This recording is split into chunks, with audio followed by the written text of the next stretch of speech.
Good morning, everyone. Representative, we're thrilled to have you here today. Thank you. I'm Jim Hoft with Gateway Pundit, and Cristina Laila, our top editor, is with us this morning. She got up a little early so she could sit in with us. And we're just thrilled to have you on, Representative. You're just a hero of ours. And as you know, we've written about you for years. So this is really exciting to talk to you this morning. Thank you for sharing a little bit of time with us. Sure, my pleasure. Thank you for what you do and standing up for freedom and the truth. We appreciate it. It's all we can do. So anyway, we had several questions to start off with. This morning at the Gateway Pundit, we just put up a story, Representative, about this woman in Colorado who had her home broke into by the FBI this week. She's a woman who has flipped 9 school boards out there in the recent elections to put parents back in control.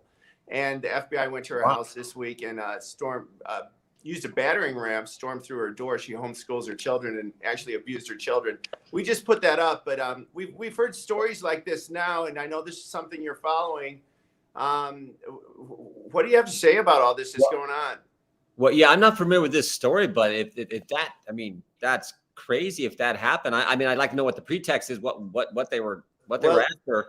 But I mean, this falls coarsely on the heels of what we know that Merrick Garland and the Department of Justice are doing, and the timeline on this is just phenomenal in my mind because I mean. September 29th, the left-wing political organization writes the President of the United States saying treat parents as domestic terrorists. 5 days later, there's a memo that goes out from the Attorney General, which seems to do just that. 15 days later, the Attorney General testifies in front of our committee and says, oh, no, we're not doing it.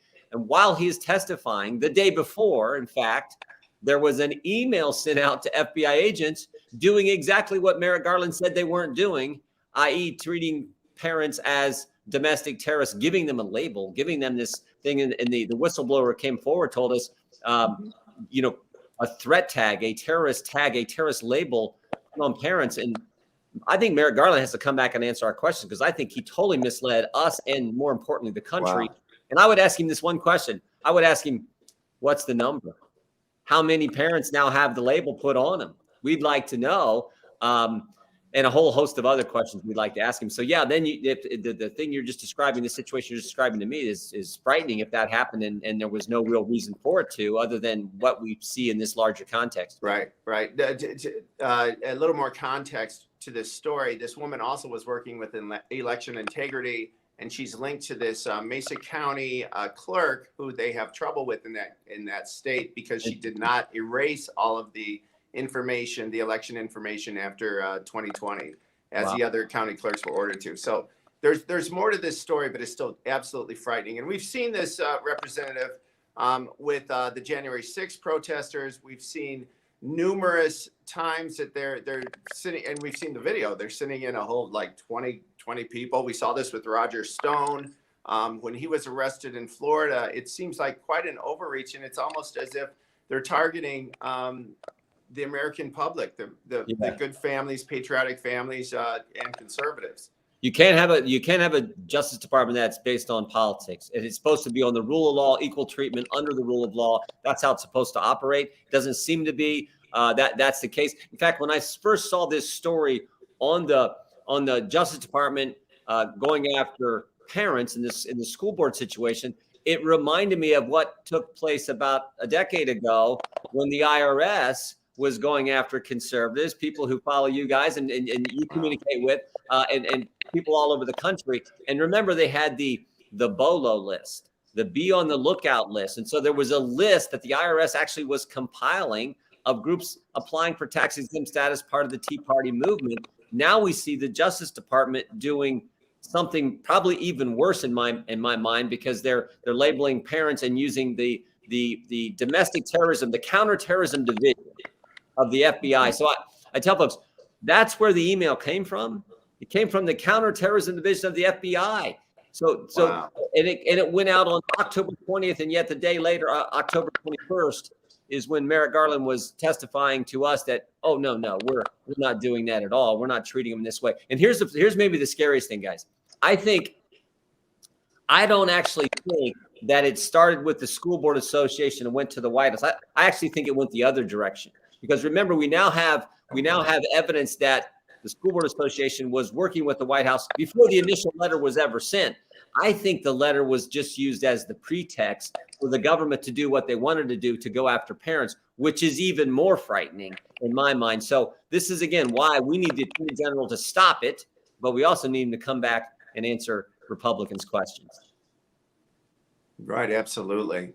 Thank you for staying on top of this. It's very serious, and it's just shocking that this is happening in America today. I'm sure you never thought you'd see this take place in our country. Never. Yeah. Mm-hmm. Well, yesterday there was a big case. Cristina wanted to ask you about that. So yesterday, Kyle Rittenhouse was acquitted, and the jury found that he was not guilty on all counts.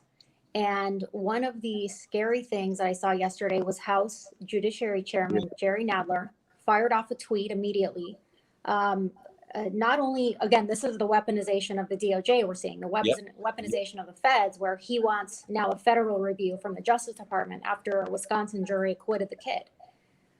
Well, not only is he trying to weaponize the DOJ, he actually lied in his tweet and said that the teen crossed state lines, which, by the way, crossing state lines is not a crime. All of a sudden, this is the new mantra from the media and the left. Yeah. He had the firearm actually given to him in Wisconsin. He didn't cross state lines with a firearm. He was in legal possession of the long gun, and Nadler's lying in his tweet. And what do you think is going on with this idea now, where the media and the left saying cross state lines? Is this something that they're working to change gun laws? Well, do you think that that's next?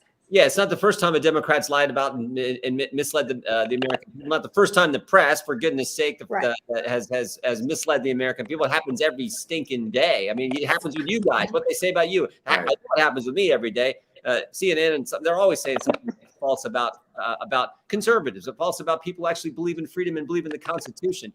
But yesterday was a win. It was a win for the Constitution. It was a win for due process. It was a God Bless America day. It was a win for the facts, for the truth, for the Second Amendment. I mean, if that wasn't self-defense, somebody show me what self-defense is, for goodness sake. So anyone who's objective, reasonable, who analyzes it, looks at the logic and anyone says that was the right decision. God bless what those members of the jury did, with the real threat of intimidation and everything else and potential harm coming to them. They did the right thing. And God bless Kyle Rittenhouse. That has been one just tremendously difficult year that he and his family have had to live through. So it was a win for the country. And I tell you what, I'm encouraged. I mean, first it's moms and dads standing up at a school board meeting saying, no, we actually know better. We know what's best for our kids, not government. And then it's this decision we get from this jury where the facts, where the truth came out the way it should.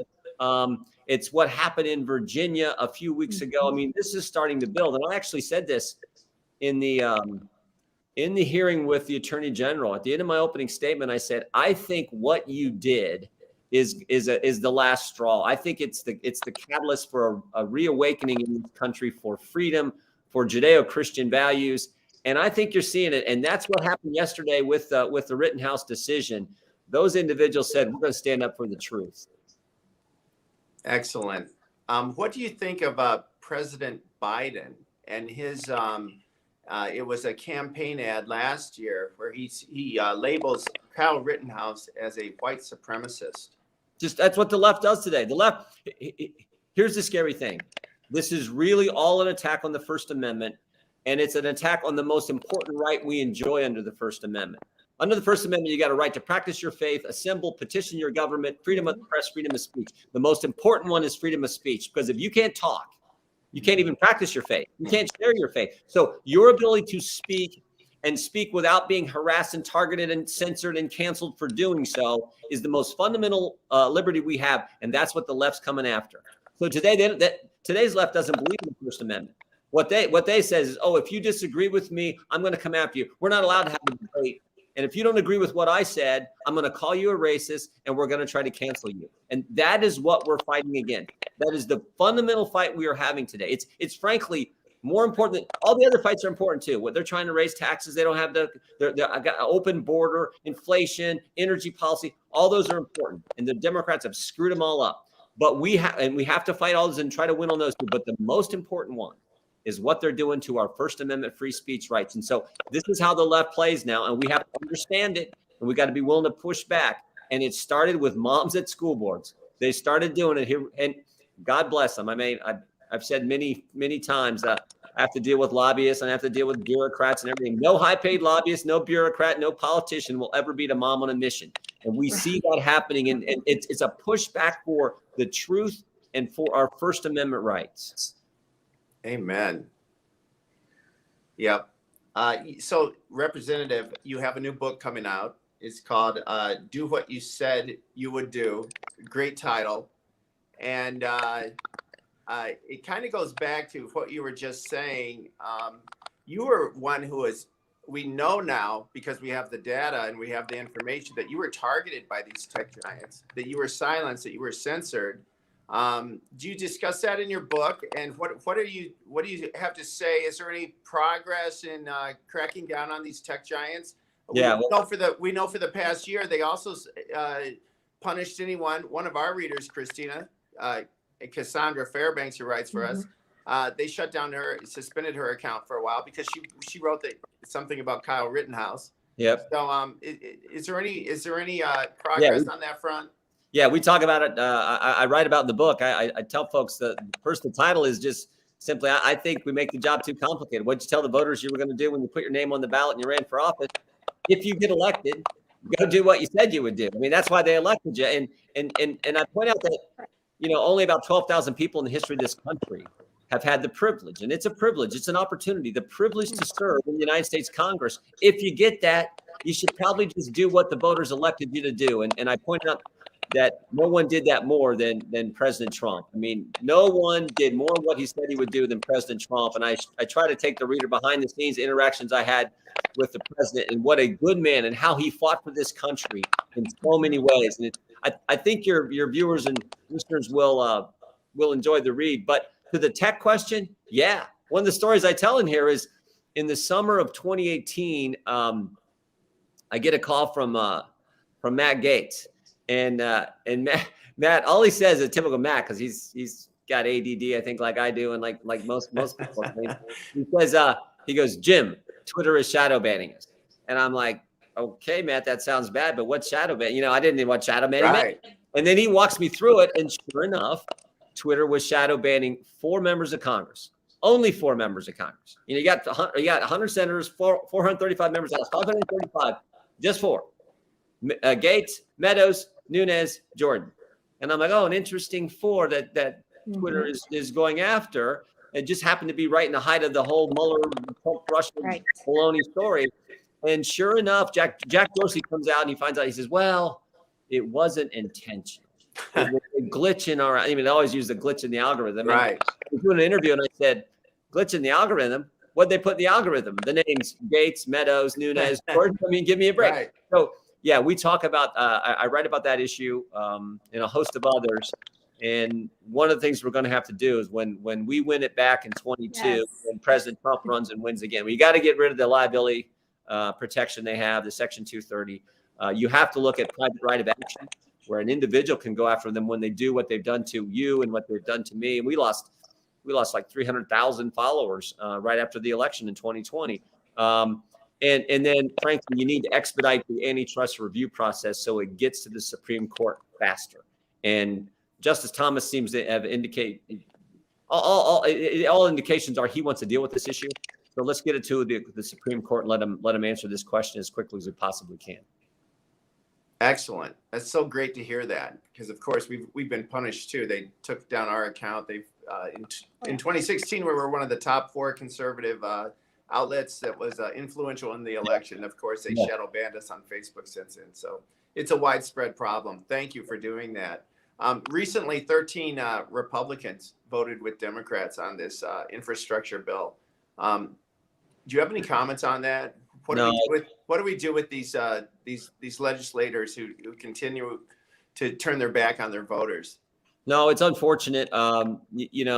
because the bills were linked. I mean, even if you thought there was some decent infrastructure, real infrastructure in there, frankly, there wasn't that much in my judgment. So even if you just a standalone, it was a completely separate thing, I would have still been against it. But they were definitely linked. You know, the President Biden himself said, we got to get the first one so we can get to the human infrastructure, this $2 trillion, whatever it's going to be, monstrosity. That's not just the money that's bad, but it's all the stupid policy and the tax increases, the bad energy policy, everything else.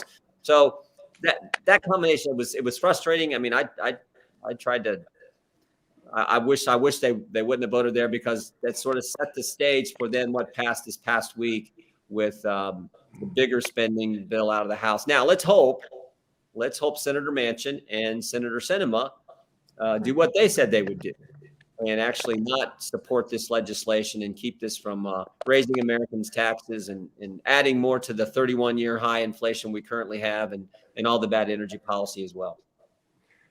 Right. Cristina, we were going to ask Representative about next year, if Republicans take, and we expect they will take the House.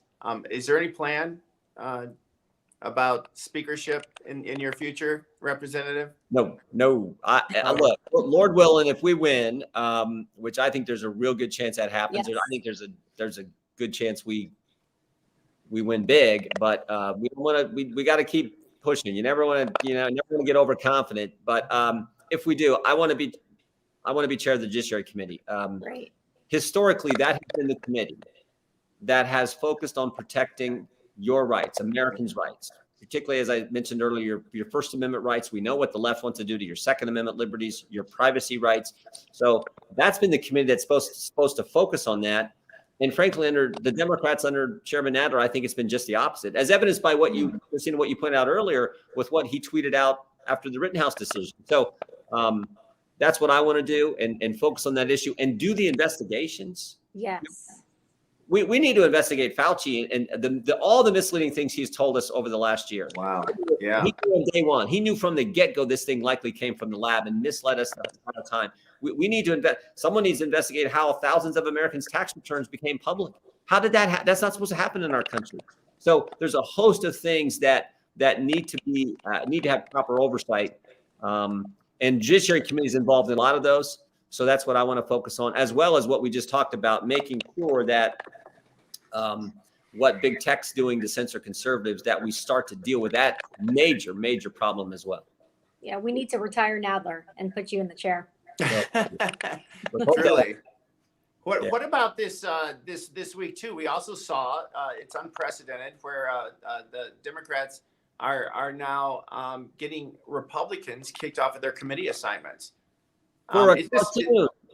For a cartoon. Yeah. I mean, we actually put that cartoon up and for people to see, because it was taken down in most places. Yeah. But I think it's important that people watch it, because it shows you what they're upset about, not about any of the other issues, but. I mean, yeah. While the FBI is targeting parents, while the FBI is getting ready to give people who illegally came in our country $450,000, while inflation's at a 31-year high, while gas prices are just climbing and climbing, while everything costs more, while we look so foolish, the Biden administration looks so foolish in so many ways, doing so many crazy policies. What are Democrats focused on? Kicking a guy off a committee for a cartoon. And that's why there's a reason that 71% of our fellow citizens think the country's on the wrong track. Mm-hmm. It's because it is, right? It is, and the country gets it. And I said to someone the other day, I'd frankly like to meet the 29% who think we're on the right track. I mean, who are these people? I mean, no one's paying attention, thinks the country's on the right track with Joe Biden running as commander in chief and the Democrats running the Congress. So, yeah, this was just ridiculous. It's wrong. But I tell you what, if this is the bridge that they've now crossed, then if it's good for one side, frankly, it should be good for the other. And we're going to have to look at some I think some interesting situations in a year. Truly. And we've seen that some of these representatives, of course, it was brought up by one of your colleagues about Fang and the supporting terrorists and lying about immigration and family members. So there's a lot of material there for you. I'm glad to hear that. Yep. I think unfortunately, it's. I wish they hadn't done this. I wish they hadn't crossed this. Yeah. They've broken so many precedents, violated so many norms that are part of our political tradition in this country that it's just unfortunate that they have. But now that they have, I think it's something that we're going to have to do as well and look at as well. Fantastic. And I know you don't have much time this morning. Cristina, you want to ask him about the Freedom Caucus? Yeah, so we're huge fans of the Freedom Caucus. And right now, one of your former colleagues, Mark Meadows, is being targeted by the January 6th committee. And so I guess our question is, if the Republicans get power back, are you guys going to go on offense? Are you going to hit back as hard or harder than the Democrats are hitting right now, especially targeting Meadows and Bannon and others? Yeah, great question. And when I was referring to the bridge that they've now crossed, I'm really referring to that in many ways, particularly if they do it to Mark, because it's I think what they've done to Steve Bannon is wrong. And I spoke on the House floor, I spoke in Rules Committee, I opposed that legislation, I spoke out against it. But if they decide that they're going to compel under criminal contempt the chief of staff to the president of the United States to come talk, that is unbelievable. That has never happened. In a few times, in those few situations where top counselors to the president come in and answer questions, it's normally negotiated out. It's always been negotiated out ahead of time. It'll be in this certain area. They give the scope of the questioning and the scope of the deposition and what can and can't be the subject matter. That's how it's normally done, if it ever happens, and it rarely happens. But if they go full tilt with what it seems like they're going to do with Mark Meadows, who was, again, the top counselor to the president, to the commander in chief, that is crossing a bridge that has never been crossed in American history. Right. But if they do it, as I said before, then if it's good enough for them, good enough for one side, it should be good enough for the other. And that's the attitude we're going to have. Yes. No ifs, ands, buts about it. Absolutely.